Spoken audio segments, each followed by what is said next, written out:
സാമ്പത്തിക പ്രതിസന്ധി നേരിടുന്ന കോൺഗ്രസിനെ കൂടുതൽ പ്രതിസന്ധിയിലാക്കി ആദായ നികുതി വകുപ്പ്.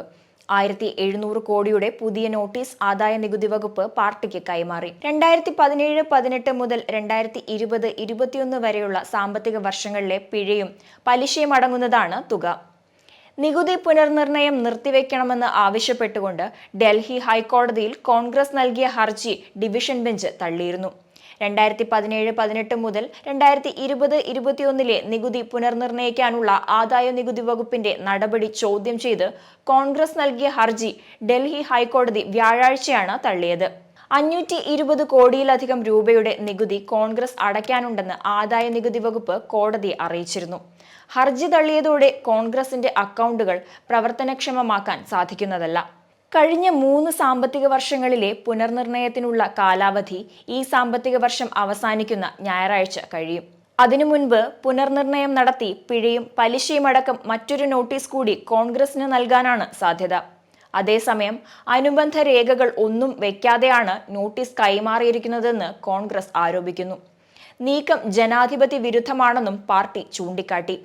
ആദായ നികുതി വകുപ്പിന്റെ ഇടപെടലുകളെ തുടർന്ന് ലോക്സഭാ തിരഞ്ഞെടുപ്പ് പ്രചാരണത്തിൽ കോൺഗ്രസ് കടുത്ത സാമ്പത്തിക പ്രതിസന്ധി നേരിടുകയാണ്.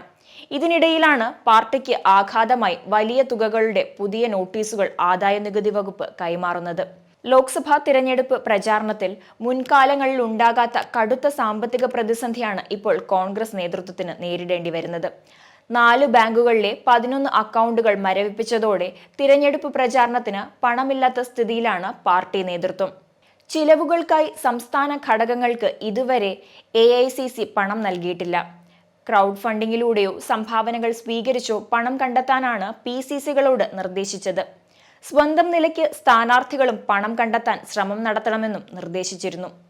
കോൺഗ്രസിന്റെ സാമ്പത്തിക പ്രതിസന്ധി പരിഹരിക്കാൻ പിരിവിനിറങ്ങാൻ PCCകൾക്ക് മടിയുണ്ടായിരുന്നു. സംസ്ഥാനങ്ങളിൽ തിരഞ്ഞെടുപ്പ് കമ്മിറ്റി ഓഫീസുകൾ തുറക്കാൻ പോലും പണമില്ലാത്ത നിലയിൽ സാമ്പത്തിക പ്രതിസന്ധിയിലാണ് കോൺഗ്രസ് നേതൃത്വം. അതേസമയം ക്രൗഡ് ഫണ്ടിംഗ് വിജയിക്കുമോ എന്ന ആശയക്കുഴപ്പത്തിൽ ഉത്തരേന്ത്യൻ സംസ്ഥാനങ്ങളിലെ PCC നേതൃത്വങ്ങൾ പാർട്ടി ദേശീയ നേതൃത്വത്തെ ആശങ്ക അറിയിച്ചിരുന്നു. ഭാരത് ജോഡോ ന്യായ് യാത്രയ്ക്ക് പിരിച്ചതിന് പിന്നാലെ വീണ്ടും പിരിവിനിറങ്ങാൻ പല സംസ്ഥാന നേതൃത്വങ്ങളും കേന്ദ്ര നേതൃത്വത്തെ വിമുഖത അറിയിച്ചിട്ടുണ്ട്. സ്ഥാനാർത്ഥികൾക്ക് വ്യക്തിപരമായി ഉണ്ടാകുന്ന ബാധ്യത ആദായ നികുതി വകുപ്പ് വിലക്ക് നീക്കിയാൽ പരിഹരിക്കാമെന്ന ഉറപ്പാണ് PCCകൾക്ക് AICC നേതൃത്വം നൽകിയത്. എന്നാൽ ആദായ നികുതി വകുപ്പിന്റെ നടപടികൾ കോൺഗ്രസിനെ കൂടുതൽ കുരുക്കിയിരിക്കുന്നു. പ്രതിസന്ധി തുടരുന്ന സാഹചര്യത്തിൽ യാത്രാച്ചെലവടക്കം ബാധ്യതയാകും. അതിനാൽ പ്രധാന നേതാക്കൾക്ക് പഴയതുപോലെ സംസ്ഥാനങ്ങളിൽ പ്രചാരണം നടത്താൻ കഴിയില്ല.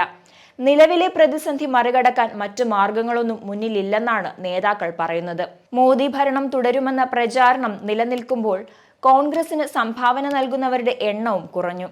കോൺഗ്രസ് ഭരിക്കുന്ന സംസ്ഥാനങ്ങളിൽ നിന്ന് ഇത്രയും ഭാരിച്ച ചിലവുകൾക്ക് പണം കണ്ടെത്തുന്നതും പ്രതിസന്ധിയാണ്. ആദായ നികുതി വകുപ്പിന്റെ നടപടിക്കെതിരെ ഡൽഹി ഹൈക്കോടതിയെ സമീപിച്ചെങ്കിലും കോൺഗ്രസിന്റെ ഹർജി തള്ളിയിരുന്നു.